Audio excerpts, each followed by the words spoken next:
আল্লাহ ও রহমান অজ্ঞ দিমে ঘুমরি গো রে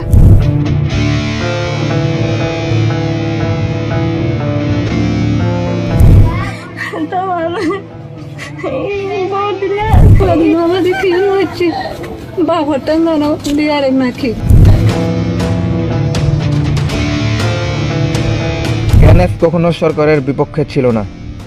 দেশের সরকার হিসেবে আমরা যতটুকু পারি সম্মান প্রদর্শন করে সমঝোতার পথ বেছে নিয়েছি।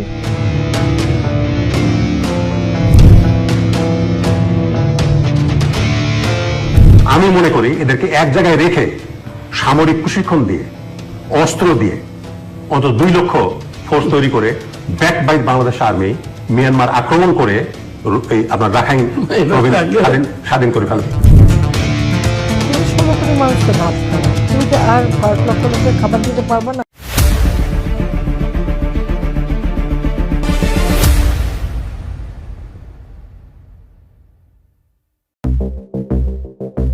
চরম এক স্পর্শকাতর সময়ের মধ্য দিয়ে যাচ্ছে বাংলাদেশের সাম্প্রতিক রাজনৈতিক ঘটনা প্রবাহ। একদিকে প্রশ্নাতীত স্বাধীনতার সমূহ সম্ভাবনা, অন্যদিকে মহা সংকট।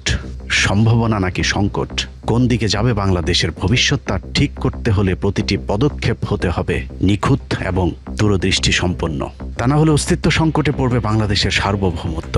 আমরা ভারতকে আমরা বলছি, আপনারা সতর্ক হন, আপনারা চিকেন নেকের কথা ভুলে যাবেন না, আপনারা চিকেন নেকের কথা ভুলে যাবেন না। আপনারা আমাদেরকে যেভাবে ট্রিটমেন্ট দিবেন ঠিক একইভাবে আপনারাও ট্রিটমেন্টের পাওয়ার জন্য প্রস্তুত হন।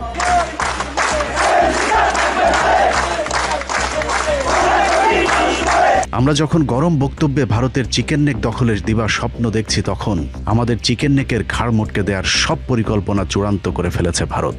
এরই মধ্যে ফেনী থেকে শুরু করে পুরো পার্বত্য অঞ্চল দখলের প্রকাশ্য হুমকি দেওয়া হয়েছে। ওইরকম একটা পুটকে আমাদের এখানকার একটা জেলার মতো দেশ, আমরা ওদের উপর নির্ভরশীল। ঘটনা যে শুধুই হুমকি পর্যন্ত আটকে আছে তা নয়, বরং পুরো পার্বত্য অঞ্চল এখন খাতা কলমে বাংলাদেশের। বাস্তবে পাহাড়ের কোনো নিয়ন্ত্রণ আমাদের হাতে নেই। এর কিছুটা ভারত নিয়ন্ত্রিত সন্ত্রাসী সংগঠন ইউপিডিএফ এবং জেএসএস এর নিয়ন্ত্রণে, বাকিটা আরাকান আর্মির আর বাংলাদেশ সেনাবাহিনী পাহাড়ে ভাড়াটে হিসেবে বসবাস করছে। রাম মূর্তি কতটুকু হবে, কত ইঞ্চি হবে, সেটা ঠিক করবে দেশের হিন্দুরা। তোরা ঠিক করার কে? রাম মন্দির দেখা গেল কি দেখা গেল না? তোরা যদি রাম মন্দিরকে ভয় পাস, তোরা প্রয়োজনে পলাশ বাইতে যাস না, তোরা প্রয়োজন বোধে গাইবান্ধা থেকে অন্য জেলায় চলে যা। রাম মন্দির প্রতিষ্ঠা হবে, এই বাংলাদেশের রাম মন্দির প্রতিষ্ঠা কেউ ঠেকাতে পারবে না। বাংলাদেশে এমন কোনো শক্তি নাই যে রাম মন্দির প্রতিষ্ঠা ঠেকায়। সম্প্রতি রংপুরকে কেন্দ্র করে ভারতীয় ষড়যন্ত্রের ভয়ঙ্কর রূপ পিনাকি ভট্টাচার্যের বিশ্লেষণের মধ্য দিয়ে দেশবাসী দেখেছে। একদিকে রংপুর, অন্যদিকে পার্বত্য চট্টগ্রাম। বাংলাদেশের 2 চিকেন নেক ঘিরে কতটা জ্বলন্ত আগ্নেয়গিরির উপরে আমরা বসবাস করছি, সেই অনুসন্ধানের শুরুতেই বাংলাদেশ মিয়ানমার সীমান্তের নির্মম নিষ্ঠুর এক অমানবিক দৃশ্য দেখে আসি চলুন। ও আল্লাহ ও বই নাই তোমার গেলে রে ও আল্লাহ ও রহমান অজ্ঞ দিমে ঘুমরি গো রে ও মরবাই হড়ে ও আছে তো বেগুন ছেড়ে মানুষ। এই দৃশ্য মিয়ানমারের আরাকান রাজ্যের বাংলাদেশ সীমান্তে 2024 সালের 5ই আগস্টের। এদিকে যখন স্বৈরাচার হাসিনা পালিয়ে যাচ্ছিল মিয়ানমার সীমান্তে, ঠিক তখন ভারতীয় ড্রোনের সাহায্যে আরাকান আর্মির হামলায় প্রাণ যায় কয়েকশো রোহিঙ্গা মুসলমানের। হিউম্যান রাইটস ওয়াচের প্রতিবেদনে 2024 সালের মে মাসে রোহিঙ্গা গণহত্যার আরেকটি রোমহর্ষক বর্ণনা উঠে এসেছে। মিয়ানমারের হোয়ারশিরির সেই গণহত্যার উদ্দেশ্য ছিল মিয়ানমারের অবশিষ্ট রোহিঙ্গাদেরকে বাংলাদেশে আসতে বাধ্য করা। যদিও সেই খবর পৃথিবীর কোনো গণমাধ্যমের কাছে গুরুত্বপূর্ণ মনে হয়নি, কারণ এই মানুষগুলো মিয়ানমারের রোহিঙ্গা মুসলমান, জন্মই যাদের আজন্ম পাপ। কত মানুষ মরলে সেটাকে গণহত্যা বলা যায়, কতটা নির্মমভাবে মানুষকে হত্যা করলে সেটাকে মানবতা বিরোধী অপরাধ বলা যাবে, তার সব মাত্রা অতিক্রম করেছে মিয়ানমারের আরাকান রাজ্যের রোহিঙ্গা মুসলিম হত্যাকাণ্ড। রোহিঙ্গাদের কেন এত নির্মমভাবে হত্যা করছে আরাকান আর্মি? আরাকান আর্মির সাথে ভারতের সম্পর্ক কি? মিয়ানমার সরকার কেন আরাকান আর্মির সন্ত্রাসীদের সহায়তা করছে? এসব প্রশ্নের উত্তর জানতে হলে আগে আমাদেরকে জানতে হবে রোহিঙ্গাদের আসল পরিচয়। কেন তাদেরকে বাংলাদেশি বলে দাবি করা হচ্ছে? মিয়ানমারের মুসলিম রোহিঙ্গা নিধনের যে দৃশ্য আমরা গেল 1 দশক ধরে দেখছি, তার শুরু হয়েছে আরও 8 দশক আগে। দেখতে দেখতে এসব পৈশাচিক হত্যাকাণ্ড আমাদের চোখ সহা হয়ে উঠেছে। রোহিঙ্গাদের ব্যাপারে কথা বলতে গেলে অনেকেই তুচ্ছ তাচ্ছিল্য করে কথা বলে। শুনে মনে হয় রোহিঙ্গারা অন্য দেশ থেকে ভেসে আসা এক উদ্বাস্তু। বাংলাদেশের মানুষের কাছে মিয়ানমার থেকে আসা অচ্যুত এক জনগোষ্ঠী, আবার মিয়ানমারের চোখে বাংলাদেশ থেকে ভেসে যাওয়া আবর্জনা। এই আবর্জনা পরিষ্কার করতে মিয়ানমার সরকার কিংবা আরাকানের জঙ্গি গোষ্ঠী আরাকান আর্মি যে নৃশংসতা দেখিয়েছে তা পৃথিবীর ইতিহাসের এক বর্বরতম কালো অধ্যায়, যা গণহত্যার সব কলঙ্ক ছাপিয়ে পৃথিবীর মানুষকে মিয়ানমারের বুদ্ধরা বুঝিয়ে দিয়েছে মানুষ কতটা হিংস্র হতে পারে। কখনো ধর্ষণ, মাটি চাপা, কখনো আগুন, আবার কখনো জীবন্ত মানুষের শরীরে বিভিন্ন অংশ কুচি কুচি করে কেটে ফেলে হত্যা করা হয়েছে রোহিঙ্গা মুসলমানদেরকে।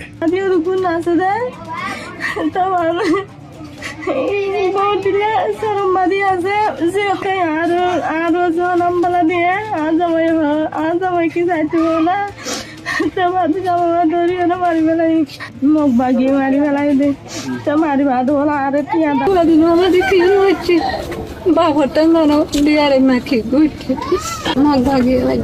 নির্যাতিত নিপীড়িত রোহিঙ্গাদের ইতিহাস বলছে এই রোহিঙ্গারাই আরাকানের আসল মালিক। পুরো আরাকান রাজ্য শাসন করত মুসলিম সংখ্যাগরিষ্ঠ এই জনগোষ্ঠীটি। আরাকানে মুসলিমদের আগমন ৭ম শতকেই। সেই যে গোড়াপত্তন হয়েছিল তারপর থেকে আরাকানের সবসময় মুসলিম আদিবাসীরা রোহিঙ্গা হিসেবে পরিচিত ছিল। এমনকি এই আরাকানে মুসলিম শাসন ছিল ১৪৩০ থেকে ১৭৮৪ সাল পর্যন্ত, পুরো ৩৫০ বছর।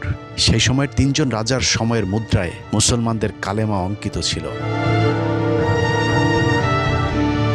আরাকান ছিল স্বাধীন রাজ্য, যেখানে মূলত মুসলিম ও মগ, চাকমা সহ কিছু ক্ষুদ্র নৃগোষ্ঠীর বসবাস ছিল।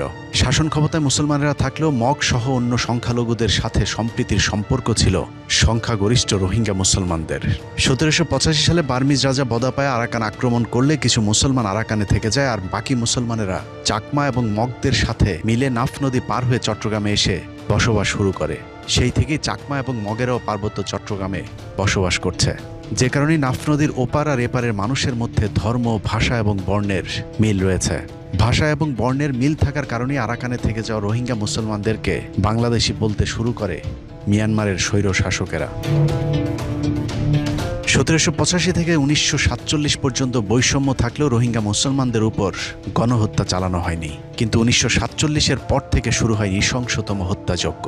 থেমে থেমে চলায় হত্যাযজ্ঞে এ পর্যন্ত ৪৩,০০০ রোহিঙ্গা মুসলমানকে হত্যা করা হয়েছে। ঘরের কোনায় মুসলমানদের উপর বর্বরতম এমন হত্যাযজ্ঞ চললেও মুসলমান হয়ে আমরাও সবসময় উদাসীনতার পরিচয় দিয়েছি। রোহিঙ্গাদেরকে আমরা তুচ্ছ তাচ্ছিল্য করে মৃত্যুর মুখে ঠেলে দিয়েছি বারবার। কিন্তু আমরা কি জানি ১৯৪৭-এর পর থেকে রোহিঙ্গাদের উপর কেন এমন অমানবিক নির্যাতন নেমে এসেছে? ব্রিটিশরা ভারতবর্ষ ছেড়ে যাবার ঠিক আগ মুহূর্তে রোহিঙ্গা নেতারা আরাকানকে তৎকালীন পূর্ব পাকিস্তান বা বর্তমান বাংলাদেশের সাথে যুক্ত করবার চেষ্টা করেছিল। আরাকানকে পাকিস্তানের সাথে যুক্ত করতে মোহাম্মদ আলী জিন্নাহর সাথে বেশ কয়েকবার দেন দরবার করা হয় রোহিঙ্গা নেতাদের পক্ষ থেকে। কিন্তু শেষ মুহূর্তে অং সান সুচির বাবা অং সান ব্রিটিশদেরকে ম্যানেজ করে আরাকানকে বার্মার অন্তর্ভুক্ত করতে সামর্থ্য হয়। এরপর থেকে আরাকান রাজ্যটি বার্মার অন্তর্ভুক্ত হয়ে যায়। আরাকানকে বার্মার অন্তর্ভুক্ত করা হলেও পূর্ব পাকিস্তানের সাথে যুক্ত হতে যাওয়ার প্রতিশোধ হিসাবে আরাকানের মুসলমানদের নাগরিকত্ব বাতিল করে অং সান। নাগরিকত্ব না থাকায় গেল ৮ দশক ধরে খাদ্য, শিক্ষা, চিকিৎসা থেকে শুরু করে সকল মৌলিক অধিকার থেকে বঞ্চিত করা হয় রোহিঙ্গা মুসলমানদেরকে। ১০ম শ্রেণীর পর স্কুলে যেতে না দেয়া, এমনকি জরুরি টিকা থেকেও বঞ্চিত আরাকানের রোহিঙ্গা মুসলমানেরা। অন্যদিকে দ্বিতীয় সংখ্যাগরিষ্ঠ জনগোষ্ঠী মগদের রাষ্ট্রীয় পৃষ্ঠপোষকতায় শক্তিশালী করে তোলা হয়।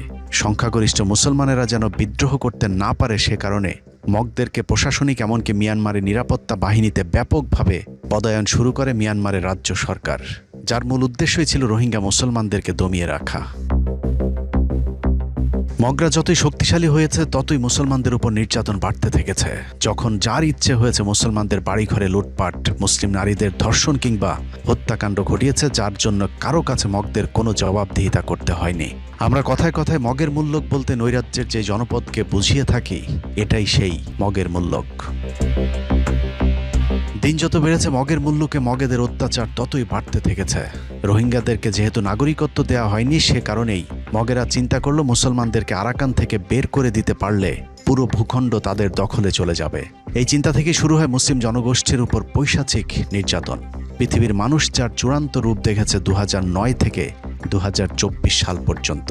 মানুষকে হত্যা, ধর্ষণ, নির্যাতনের ভয়ঙ্কর চিত্র মোবাইলে ধারণ করে তা ছড়িয়ে দেওয়া হতো সোশ্যাল মিডিয়াতে, যার মূল উদ্দেশ্য ছিল রোহিঙ্গাদের মাঝে আতঙ্ক সৃষ্টি করা।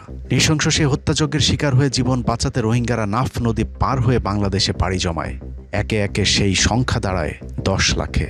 2009 সাল থেকে শুরু হওয়া বাস্তুচ্যুত রোহিঙ্গাদের সবশেষ দলটি বাংলাদেশ সীমান্তে এসেছিল 5ই আগস্ট, যাদেরকে সীমান্তের ওপারে নৃশংসভাবে ড্রোন হামলায় হত্যা করা হয়। 2009 কেন শুরু আর 2024 সালের 5ই আগস্ট কেন শেষ, সেই হিসেব মিলাতে পারলেই রোহিঙ্গা মুসলমানদেরকে হত্যার সাথে মিয়ানমারের সাথে আরও কারা জড়িত সেটার সঠিক সন্ধান পাওয়া যাবে। রোহিঙ্গাদের বাংলাদেশে পাঠানোর প্রথম পদক্ষেপ নেওয়া হয়েছিল 1978 সালে। শহীদ প্রেসিডেন্ট জিয়াউর রহমান প্রেসিডেন্ট থাকাকালীন হঠাৎ করেই মিয়ানমার সেনাবাহিনী আরাকানে একটি অপারেশন পরিচালনা করে, যার নাম দেওয়া হয় অপারেশন ড্রাগন। সেনাবাহিনী সেই অপারেশনে প্রায় 5 লাখেরও বেশি রোহিঙ্গা মুসলমান মিয়ানমার থেকে জীবন বাঁচাতে বাংলাদেশে চলে এসেছিল। প্রেসিডেন্ট জিয়াউর রহমান তাৎক্ষণিক মিয়ানমার প্রেসিডেন্টকে রোহিঙ্গাদের ফেরত নেওয়ার দাবি জানান। উত্তরে মিয়ানমার সরকার রোহিঙ্গাদের বাংলাদেশি নাগরিক দাবি করে তাদেরকে ফেরত নিতে অস্বীকৃতি জানালে জিয়াউর রহমান হুমকি দিয়ে মিয়ানমার সরকারকে বলেছিলেন অনতিবিলম্বে রোহিঙ্গাদের ফেরত না নিলে মিয়ানমার থেকে আসা সকল রোহিঙ্গা মুসলমানদেরকে প্রশিক্ষণ দিয়ে অস্ত্রসহ আবারও মিয়ানমারে পাঠানো হবে। তারপর তারাই সিদ্ধান্ত নেবে রোহিঙ্গারা আরাকানে থাকবে নাকি বাংলাদেশে। বাংলাদেশ সরকারের এমন সিদ্ধান্তের পর সীমান্তে উত্তেজনা দেখা দেয়। মিয়ানমার এবং বাংলাদেশ দুই পক্ষ থেকে সীমান্তে সেনা মোতায়েন করলে যুদ্ধের আশঙ্কা তৈরি হয়। মিয়ানমার বাংলাদেশ সীমান্ত থেকে আমাদের সেনাবাহিনী সরিয়ে নেওয়ার দাবি করলেও বাংলাদেশ তা মানেনি। বাংলাদেশের পক্ষ থেকে অনড় অবস্থানে থাকলে মিয়ানমার সরকার যুক্তরাজ্য এবং যুক্তরাষ্ট্রের রাষ্ট্রদূতের মাধ্যমে সেনা সরিয়ে নেওয়ার জন্য বাংলাদেশকে প্রস্তাব দেয়। পশ্চিমা দুই শক্তিশালী রাষ্ট্রের মধ্যস্থতায় রোহিঙ্গাদের নিজ দেশে ফেরত নেওয়ার শর্তে সীমান্ত থেকে সেনা ফিরিয়ে আনতে রাজি হয় বাংলাদেশ সরকার। তারপরই জিয়াউর রহমানের বলিষ্ঠ সেই ভূমিকায় রোহিঙ্গারা আবারও আরাকানে ফিরে যেতে সমর্থ হয়। 1992 সালে রোহিঙ্গাদের আবারও বাংলাদেশে পাঠানোর লক্ষ্যে মিয়ানমার সেনাবাহিনী টেকনাফ বিডিআর ক্যাম্পে হামলা করে। এতে একজন বিডিআর সদস্য নিহত হলেও আতর্কিত সেই হামলার সাথে সাথে বিডিআর পাল্টা হামলা চালালে 12 জন মিয়ানমারের সেনা নিহত হয়। সেই হামলার পর মিয়ানমার সেনাবাহিনীর লাশ রেখেই পালিয়ে গিয়েছিল বিডিআর, তাদের লাশ বাংলাদেশে নিয়ে এসেছিল। এখানেই শেষ নয়, তৎকালীন প্রধানমন্ত্রী বেগম খালেদা জিয়ার নির্দেশে মিয়ানমার সীমান্তে 82,000 সেনা সমাবেশ ও ভারী অস্ত্র মোতায়েন করে বাংলাদেশ সেনাবাহিনী, যা বাংলাদেশের ইতিহাসে প্রথম কোনো দেশের সীমান্তে সর্বোচ্চ সংখ্যক সেনা মোতায়েনের ঘটনা। পাল্টা জবাবে মিয়ানমার 1 লাখ সেনা মোতায়েন করে, কিন্তু একই সময়ে মিয়ানমারের কাচিনদের সাথে ভয়ানক যুদ্ধ বেঁধে যায় তাদের সেনাবাহিনীর। ফলে প্রচণ্ড চাপে পড়ে মিয়ানমার। তারা দূত মারফত সীমান্ত থেকে বাংলাদেশকে সেনাবাহিনী সরাতে অনুরোধ করে, কিন্তু বাংলাদেশ তাদের কথায় কোনো পাত্তাই দেয়নি। একদিকে নিজ দেশে কোচিন বিদ্রোহীদের ভয়ানক হামলা, অন্যদিকে বাংলাদেশ সীমান্ত থেকে সেনা না সরাতে পারা, উভয় সংকটে পড়ে মিয়ানমার। সবশেষ চীন সফরে যায় মিয়ানমার প্রেসিডেন্ট। চীনা প্রেসিডেন্টকে অনুরোধ করেন যে বাংলাদেশ যেন তাদের বিশাল বাহিনী ও ভারী অস্ত্র সরিয়ে নেয়। মিয়ানমারের শঙ্কা ছিল বাংলাদেশ যে কোনো সময় আরাকান দখল করে নিতে পারে, যে কারণে চীন সরকারের অব্যাহত অনুরোধের কারণে প্রায় 93 দিন পর মিয়ানমার সীমান্ত থেকে সেনা সরিয়ে আনে খালেদা জিয়ার সরকার। 1978 কিংবা 1992 সালের পর দীর্ঘ সময় মিয়ানমার রোহিঙ্গাদের বাংলাদেশে পাঠানোর সাহস দেখায়নি, কিন্তু 2016 সালে আবারও সেই চেষ্টা চালিয়ে সফল হয় মিয়ানমার সরকার।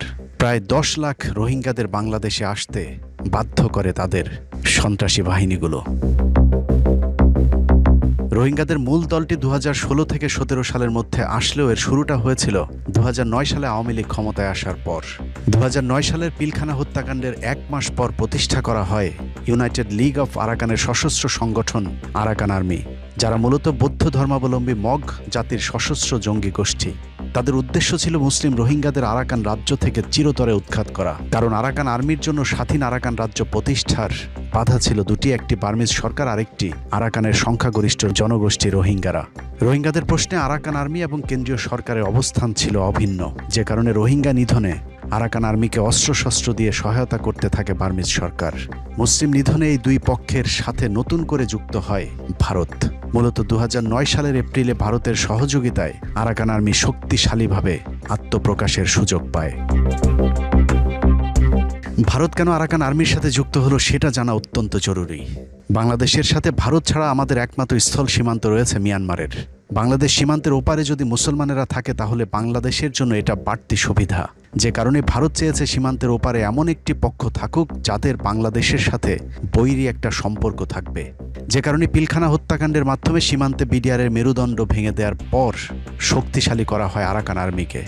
আরাকান আর্মি মিয়ানমারের জঙ্গি সংগঠন হলেও তারা ভারতের অস্ত্র, অর্থ এবং প্রশিক্ষণ পেয়ে থাকে। ভারতের উদ্দেশ্য মিয়ানমার এবং ভারতের মাঝে তাদের পছন্দের একটা রাজ্য থাকুক যেখানে দুই দেশকে অস্থির রাখা যাবে। যে কারণে মিয়ানমার সরকারের বিরুদ্ধে যুদ্ধ করলেও ভারতের সাথে আরাকান আর্মির সম্পর্ক অত্যন্ত ঘনিষ্ঠ। ভারতীয় সহায়তায় 2009 সালে আরাকান আর্মির প্রতিষ্ঠা লাভের পর রোহিঙ্গাদের উপর পৈশাচিক নির্যাতনের শুরুটা হয় 2012 সালে। আগের ধারাবাহিকতায় রোহিঙ্গা মুসলমানদের সাথে সুকৌশলে দাঙ্গা বাঁধানো হয়, চলে নির্বিচারে হত্যাযজ্ঞ। আগের মতোই রোহিঙ্গারা জীবন বাঁচাতে ছুটে আসে নাফ নদীর তীরে, কিন্তু এবারের চিত্র ভিন্ন।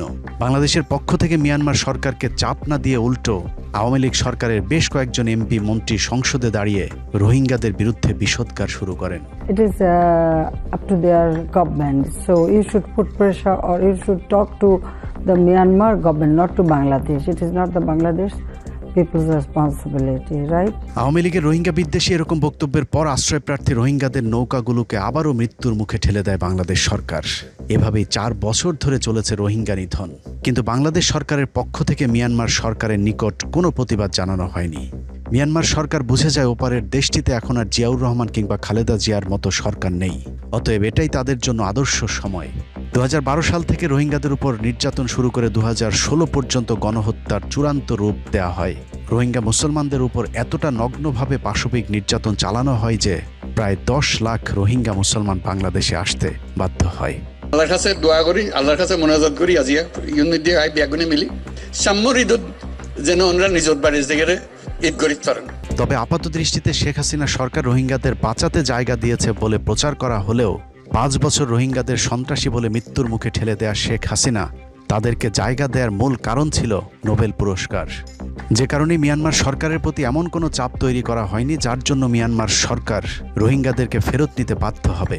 ফলশ্রুতিতে রোহিঙ্গাদের স্থায়ী আবাসস্থল হিসেবে রূপ নেয় বাংলাদেশ। এটা আমার ছোট বোনের হ্যাঁ ওরই কথা। তুমি 16 কোটি মানুষকে ভাত খাওয়াও, তুমি কি আর কয়েক লক্ষ লোককে খাওয়া দিতে পারবো না? আর আমরা কেন পারবো না? তখন আমরা একবেলা খাবো, একবেলা খাবার তাদের দেব। অথচ 2012 সালেই যদি বাংলাদেশ সরকার শক্তভাবে মুসলিম হত্যার প্রতিবাদ করত তাহলে আগের মতোই মিয়ানমার সরকার পিছু হাঁটতে বাধ্য হতো। সেই সাথে রোহিঙ্গা মুসলিম ভাই বোনদের সম্মান এবং জীবন দুটোই বেঁচে যেত। কিন্তু তা করা হয়নি। এমনকি 10 লাখ রোহিঙ্গাদের প্রবল ইচ্ছা থাকা সত্ত্বেও কার্যকরভাবে তাদেরকে ঘরে ফেরানোর কোনো ব্যবস্থা নেয়নি শেখ হাসিনার সরকার। বাংলাদেশ সরকার চাইলে রোহিঙ্গাদের অস্ত্র এবং ট্রেনিং দিয়ে আরাকানে পাঠিয়ে পুরো অঞ্চলটি মুসলমানদের দখলে নিতে পারত, কিন্তু সেটা করেনি কারণ ভারত সেটা চায়নি। এভাবে ভারতের পরামর্শে চলে পুরো পার্বত্য চট্টগ্রাম বাংলাদেশ সেনাবাহিনীর নিয়ন্ত্রণের বাইরে চলে গিয়েছে। বস্তুত পার্বত্য চট্টগ্রামের উপর এখন বাংলাদেশের কোনো নিয়ন্ত্রণ নেই। কিছুটা জেএসএস, কিছুটা ইউপিডিএফ আর বাকিটা আরাকানের দখলে যাবার পথে। অনেকে বলে থাকেন ইউনূস সরকার কিছুটা ভারতের বিরুদ্ধে দাঁড়ালেও রোহিঙ্গাদের পক্ষে কাজ না করে বরং আরাকান আর্মির পক্ষেই কাজ করেছে তার সরকার। আমরা একটা নতুন বাস্তবতায় আছি। সত্যিকার অর্থে আমরা একজন নতুন প্রতিবেশী। পৃথিবীর বিভিন্ন দেশে সফলভাবে শান্তি রক্ষায় নিয়োজিত সেনাবাহিনী হাস্যকরভাবে নিজ দেশে বেড়ালের বেশে পার্বত্য এলাকায় ঘুরে বেড়াচ্ছে। এ যেন নখ দন্তহীন এক বাঘ। কিন্তু প্রশ্ন হলো, সেনাবাহিনী কি আসলেই দুর্বল নাকি তাদেরকে দুর্বল করে রাখা হয়েছে? পার্বত্য চট্টগ্রামে সেনাবাহিনীকে অত্যন্ত সুপরিকল্পিতভাবে দুর্বল করা হয়েছে, যার শুরুটা হয়েছিল 1996 সালের কথিত শান্তি চুক্তির মাধ্যমে। মূলত শান্তি চুক্তির মধ্য দিয়ে পাহাড়ের নিয়ন্ত্রণ ভারতের হাতে তুলে দেওয়া হয়েছিল। পৃথিবী জুড়ে শান্তি রক্ষায় কাজ করা সেনাবাহিনীকে শান্তি প্রতিষ্ঠান নামে হাস্যকরভাবে পাহাড় থেকে সরিয়ে আনা হয়। অথচ কথিত শান্তি চুক্তির শর্তানুযায়ী পাহাড়ি সন্ত্রাসীদের অস্ত্র সমর্পণের কথা থাকলেও সেটা না করে একপাক্ষিকভাবে সেনাবাহিনীকে পাহাড় থেকে সরিয়ে আনা হয়েছে। 1996 সালে ক্ষমতায় আসার পরপর যে শান্তি চুক্তি করা হয়েছিল তার পুরোটার প্রেসক্রিপশন ছিল ভারতের। ভারতের সেই পরিকল্পনাতেই চলেছে গেল 30 বছর। অজ্ঞাত কারণে মাঝে 5 বছর সময় পেলেও বিএনপি জোট সরকার সেনাবাহিনীর যেসব ক্যাম্পগুলো সরিয়ে আনা হয়েছিল সেগুলো আবারও প্রতিস্থাপন করেনি। মূলত 1996 সালের পর থেকে ইচ্ছায় কিংবা অনিচ্ছায় বাংলাদেশ সেনাবাহিনী পাহাড়ে ভারতের ইচ্ছে মতোই তাদের কার্যক্রম পরিচালনা করছে। আরাকান আর্মির ক্ষেত্রেও তাদের নীতি ব্যতিক্রম হয়নি। ভারত চায় মিয়ানমার সীমান্তেও বাংলাদেশ চাপে থাকুক, যাতে বাংলাদেশের কোনো ক্রান্তিকালে মিয়ানমারের কোনো সীমান্তকে সুবিধাজনক আশ্রয়স্থল হিসেবে ব্যবহার করা না যায়। বাংলাদেশের সাথে মিয়ানমারের 271 কিলোমিটার সীমানা রয়েছে। ভারত জানে বাংলাদেশ মিয়ানমার সীমান্তের ওপারে যদি মুসলিম জনগোষ্ঠী সামরিকভাবে শক্তিশালী হয় তবে তা বাংলাদেশকে বাড়তি সুবিধা দেবে। যে কারণে ভারতের পরামর্শে বাংলাদেশ সেনাবাহিনী কখনোই মিয়ানমার সরকার কিংবা আরাকান আর্মির সাথে কোনো প্রকার শক্তি প্রদর্শন করেনি।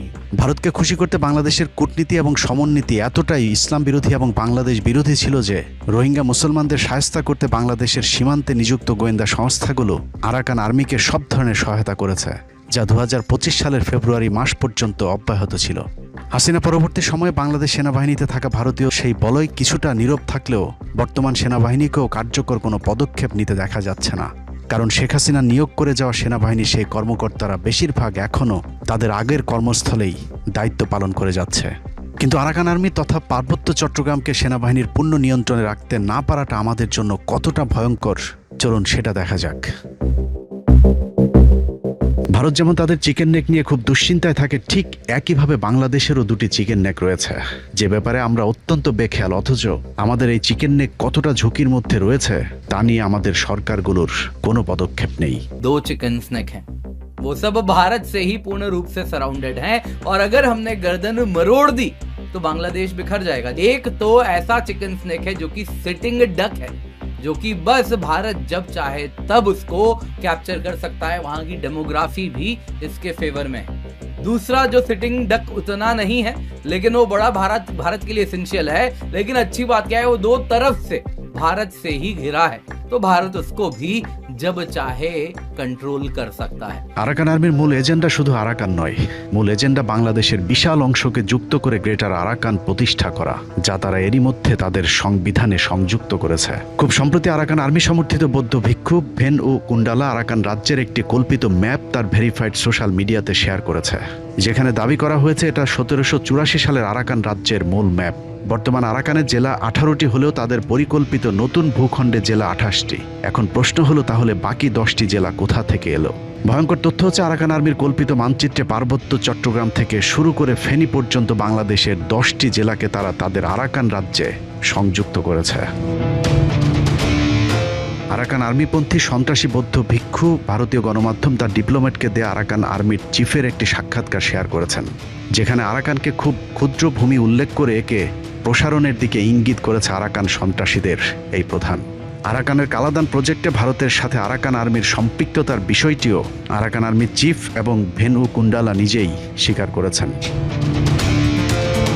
হাসিনা আমলে খুব গোপনীয়তার সাথে ফেনী সীমান্তে অখ্যাত একটি জায়গায় ছোট একটি ব্রিজ উদ্বোধন করতে দিল্লি থেকে উড়ে এসেছিল খোদ ভারতের প্রধানমন্ত্রী নরেন্দ্র মোদী।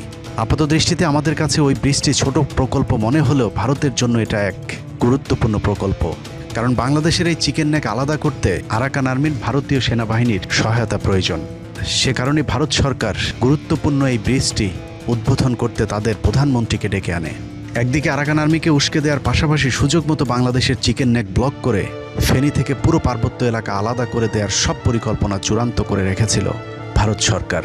হাসিনার সহযোগিতায় ভারতের পরিকল্পনা কী ছিল এরই মধ্যে তা পরিষ্কার হয়ে উঠেছে।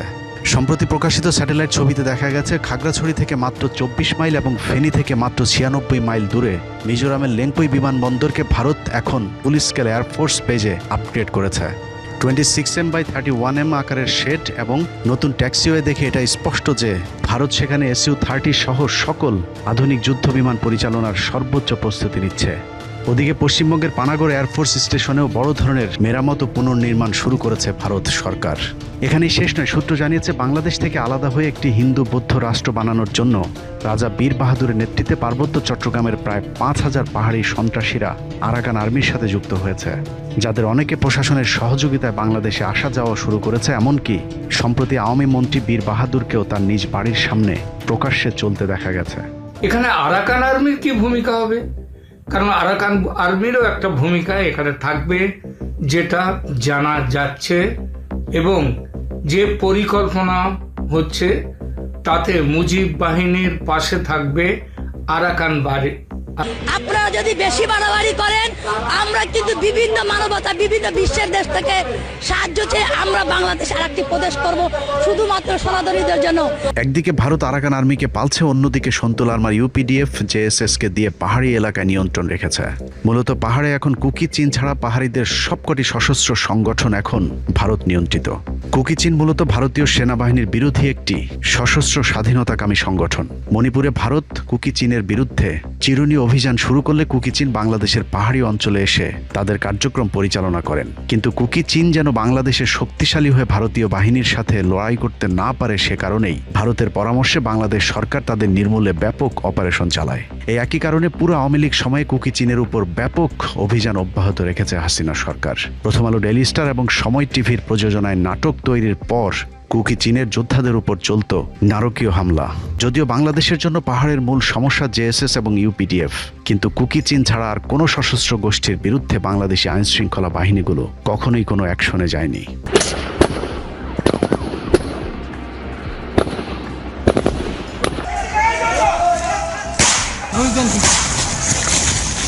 গেল কয়েক বছর ধরে প্রথম আলো, ডেইলি স্টার সহ দেশের মিডিয়া এবং সরকারি সংস্থাগুলোর একমাত্র টার্গেট ছিল কুকি চীন। এর কারণ বাংলাদেশকে বাঁচানো নয়, বরং ভারত বিরোধী এই সংগঠনটিকে ধ্বংস করে ভারতপন্থী বাহিনীগুলোকে পাহাড়ে একচ্ছত্র দখল নিয়ে দেয়া। কেএনএফ কখনো সরকারের বিপক্ষে ছিল না। দেশের সরকার হিসেবে আমরা যতটুকু পারি সম্মান প্রদর্শন করে সমঝোতার পথ বেছে নিয়েছি। এমনিতেই যৌথ বাহিনীর উপর কেএনএফের হামলা করার কোনো ইচ্ছা ছিল না। জেএসএস সন্ত্রাসীরা ইসলাম বিরোধিতা করে আসছে সেই শান্তি চুক্তির আগ থেকে। বাঙালি 1000 পরিবারের বেশি হত্যা করেছে। শুধু বাঙালি নয়, 3 পার্বত্য জেলায় বসবাসরত মারমা, বম, তঞ্চঙ্গা, পাংখুয়া, খিয়াং, মরো জাতির অনেক গুণীজনদের হত্যা করেছে। তার প্রমাণস্বরূপ ফেসবুকের বিভিন্ন টাইমলাইনে দেখতে পাবেন। জেএসএসের মূল দাবি ছিল পার্বত্য চট্টগ্রামের সামরিকায়ন এবং ইসলাম সম্প্রসারণ বন্ধ করা। কিন্তু জেএসএসদের তথ্য অনুযায়ী পার্বত্য চট্টগ্রামে কোনো জাতির উপর অভিযান চালানো কি সাংঘর্ষিক নয়? কুকি চীনের এই ভারত বিরোধী অবস্থানের কারণেই বাংলাদেশি অনেক নাগরিক কুকি চীনের সাথে যোগ দিয়েছিল। তারপরেও কুকি চীনকে যদি আমরা সশস্ত্র সংগঠন হিসেবে ধরি, তাহলে একই অপরাধে সন্তুল আর্মার জেএসএস কিংবা ইউপিডিএফকেও সন্ত্রাসী সংগঠন হিসেবে চিহ্নিত করতে হবে। এখন পর্যন্ত পাহাড়ে যতগুলো বাংলাদেশি কিংবা সেনাবাহিনীর উপর হামলা হয়েছে, সবগুলোর সাথে জেএসএস, ইউপিডিএফ কিংবা শান্তি বাহিনী জড়িত। 1977 সাল থেকে শুরু করে বাংলাদেশিদের উপর যতগুলো গণহত্যা কিংবা হামলার ঘটনা ঘটেছে, সবগুলোর সাথে সন্তুল আর্মার নেতৃত্বে জেএসএস কিংবা শান্তি বাহিনী জড়িত।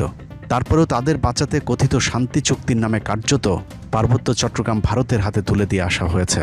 এখন নতুন করে যুক্ত হয়েছে মিয়ানমারের সন্ত্রাসী গোষ্ঠী আরাকান আর্মি। ভারতীয় মদতপুষ্ট জেএসএস, শান্তিবাহিনী কিংবা আরাকান আর্মির হাত থেকে আমাদের পার্বত্য চট্টগ্রামকে বাঁচাতে হলে দ্রুত আমাদের কিছু পদক্ষেপ নিতে হবে। প্রথমত 1996 সালের কথিত শান্তি চুক্তির নামে হাসিনার দেশ বিক্রি চুক্তি বাতিল করতে হবে। এই চুক্তি অনুযায়ী বাংলাদেশ সরকার হাস্যকরভাবে তাদের সেনা ক্যাম্প দ্রুততার সাথে প্রত্যাহার করে নিলেও পাহাড়িরা তাদের অস্ত্র জমা দেয়নি। মূলত ওই চুক্তির মাধ্যমে পুরো পাহাড়ের নিয়ন্ত্রণ পাহাড়ি সন্ত্রাসীদের হাতে তুলে দেওয়া হয়েছে। পাহাড়ে শান্তি ও স্থিতিশীলতা ফিরিয়ে আনতে হলে পার্বত্য চট্টগ্রাম থেকে প্রত্যাহার করা সব সেনা ক্যাম্প পুনর্স্থাপন করতে হবে। জিয়াউর রহমানের পরিকল্পনা অনুযায়ী পুনরায় বাংলাদেশিদেরকে পাহাড়ি এলাকায় পুনর্বাসিত করতে হবে এবং তাদের নিরাপত্তা নিশ্চিত করতে হবে। পার্বত্য চট্টগ্রাম নিয়ে প্রথম আলো এবং ডেইলি স্টারের ষড়যন্ত্র রুখতে হলে সবার আগে কথিত পাহাড়ি উপজাতি আদিবাসী নামকরণের নামে বাঙালিদের মাঝে বিভাজন বন্ধ করতে হবে। এদের সবার, এখানে কেউ আদিবাসী কিংবা প্রবাসী নেই, সবাই বাংলাদেশি, সবার অধিকার সমান। জিয়াউর রহমানের দেয়া বাংলাদেশি জাতীয়তাবাদ পরিচয় সবাইকে প্রতিষ্ঠিত করতে হবে। প্রথম আলো, ডেইলি স্টারের পাহাড় নিয়ে করা কোনো রিপোর্টের ঠিক 180 ডিগ্রি উল্টো সিদ্ধান্ত নিতে হবে। প্রথম আলো এবং ডেইলি স্টারের সংবাদ কতটা উদ্দেশ্য প্রণোদিত সেটার সবশেষ খাগড়াছড়ির কথিত ধর্ষণের গুজবেই প্রমাণিত হয়েছে। প্রথম আলো, ডেইলি স্টারে ঘন্টার পর ঘন্টা ধর্ষণের আপডেট দেওয়া হলেও মেডিকেল রিপোর্ট ধর্ষণের কোনো আলামত পাওয়া যায়নি, সেই খবর ছাপা হয়নি দুটি পত্রিকার কোনোটিতেই। উত্তর ও দক্ষিণ ফ্রন্ট থেকে হুমকি বিবেচনায় বাংলাদেশ সেনাবাহিনীকে এখনই পদক্ষেপ নিতে হবে। বিশেষ করে লালমনিরহাট, ঠাকুরগাঁও এবং বগুড়ার বিমানবন্দরগুলোকে আধুনিকায়ন করতে হবে। সম্ভাব্য ভারতীয় আগ্রাসন ঠেকাতে ফেনী, কুমিল্লা, শমশেরনগর এবং মৌলভীবাজারে স্থায়ী বিমান ঘাঁটি করতে হবে। এদিকে মিয়ানমার যদি আসলে শান্তিপূর্ণ সহাবস্থান চায় তাহলে রোহিঙ্গাদের সবাইকে একসাথে ফেরত নিতে হবে এবং তাদের নাগরিকত্ব পরিপূর্ণভাবে ফেরত দিতে হবে। তাদের নিরাপত্তার জন্য প্রাথমিকভাবে বাংলাদেশ, পাকিস্তান, তুরস্কের মতো মুসলিম দেশ অথবা জাতিসংঘের শান্তি বাহিনী মোতায়েনের অনুমতি দিতে হবে। বাংলাদেশের আরাকান নীতি মিয়ানমারের জান্তা সরকার কিংবা আরাকান আর্মি কারো পক্ষে না করে এই নীতি হবে শুধুই রোহিঙ্গা মুসলমানদের পক্ষে। মিয়ানমারের ফাঁদে পা দিয়ে মুসলমান রোহিঙ্গাদেরকে মৃত্যুর মুখে ঠেলে দেওয়া হয় তাহলে আবারও কিছুদিন পরে আগের মতো সময় সুযোগ বুঝে তারা গণহত্যার পথ বেছে নেবে। মিয়ানমার যদি দাবি মানতে রাজি না হয় তাহলে রোহিঙ্গাদের প্রতিরোধ যোদ্ধা হিসাবে গড়ে তুলে তাদেরকে আরাকানে ফেরত পাঠানোর প্রস্তুতি নিতে হবে। তাদেরকে প্রতিরক্ষার জন্য বাংলাদেশ সরকার সব ধরনের সহায়তা দেওয়া প্রয়োজন। এমনকি বাংলাদেশের অনেক নাগরিকও তাদের সাথে লড়াই করতে প্রস্তুত আছে।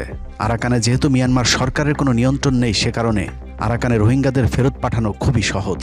আরাকান শুধু রোহিঙ্গাদের জন্য নয়, আমাদের জন্যও অত্যন্ত গুরুত্বপূর্ণ। বাংলাদেশের সাথে থাকা 271 কিলোমিটারের বিশাল সীমান্ত রোহিঙ্গাদের মতো মুসলিম ভাতৃপ্রতিম একটি জাতিগোষ্ঠীর নিয়ন্ত্রণে থাকা বাংলাদেশের নিরাপত্তার জন্যও বাড়তি সুবিধা দেবে। আমি মনে করি এদেরকে এক জায়গায় রেখে সামরিক প্রশিক্ষণ দিয়ে, অস্ত্র দিয়ে অন্তত 2 লক্ষ ফোর্স তৈরি করে back by Bangladesh army Myanmar আক্রমণ করে এই আপনার রাখাইন স্বাধীন করে ফেলবে। কারণ আমরা তো ওখানে মুসলমানদেরকে মানে যেটা ধর্মের কথা বলি, এখন আমি ধর্মে আসি, আপনি বাদ দেন হিউম্যানিটেরিয়ানের কথা, মানুষ আসছে না কে আসছে, আপনি ধর্মে আসেন যে মুসলমান হিসেবে আমরা এই রোহিঙ্গাদের এই দুঃখ দুর্দশা 78 থেকে আমরা দেখে আসতেছি। 50 সাল থেকে শুরু হয়েছে এটা, তখন থেকে এটা চলে আসতেছে। কতদিন চলবে এটা? It has to end somehow. হওয়া উচিত। আমি মনে করি বাংলাদেশ গেইন যথেষ্ট মিলিটারি পাওয়ার অর্জন করেছে Bangladesh, 43rd economy of the world. তো আমরা এদেরকে এইভাবে মরতে দিতে পারি না। এটা এই মিয়ানমার আর্মি ফাজলামি করবে আর আমরা সেটা দেখে থাকবো, এটা হতে পারে না। উই মাস্ট ট্রেন রোহিঙ্গাস, 2 লক্ষ ফোর্স তৈরি করে back by Bangladesh army, we must liberate Rakhine province. Arakan আর্মির মূল উৎস বাংলাদেশে ইয়াবা পাচার। তাদেরকে আর্থিকভাবে দুর্বল করতে হলে বাংলাদেশ সীমান্তে ইয়াবা পাচার শূন্যের কোঠায় নামিয়ে আনতে হবে। এর জন্য ইয়াবা supply line Bandarban, 0 point, Palongkhali, Thengkhali সীমান্তে সর্বোচ্চ সতর্ক অবস্থায় থাকতে হবে। তবে এসব পদক্ষেপ বাস্তবায়ন করতে হলে সবার আগে বাংলাদেশ সেনাবাহিনীকে সিদ্ধান্ত নিতে হবে তারা কি খাতা কলমে পার্বত্য চট্টগ্রামের মালিক থেকেই সন্তুষ্ট থাকবে নাকি বাস্তবেই গুরুত্বপূর্ণ এই ভূখণ্ডের মালিক হতে চায়। অতএব পার্বত্য চট্টগ্রাম নিয়ে ভাববার এখনই সময়। সেনাবাহিনীকে সিদ্ধান্ত নিতে হবে পাহাড় কাদের নিয়ন্ত্রণে থাকবে, বাংলাদেশ নাকি ভারত মিয়ানমার নিয়ন্ত্রিত সন্ত্রাসীদের হাতে। সিদ্ধান্ত আপনাদের। আল্লাহ হাফেজ।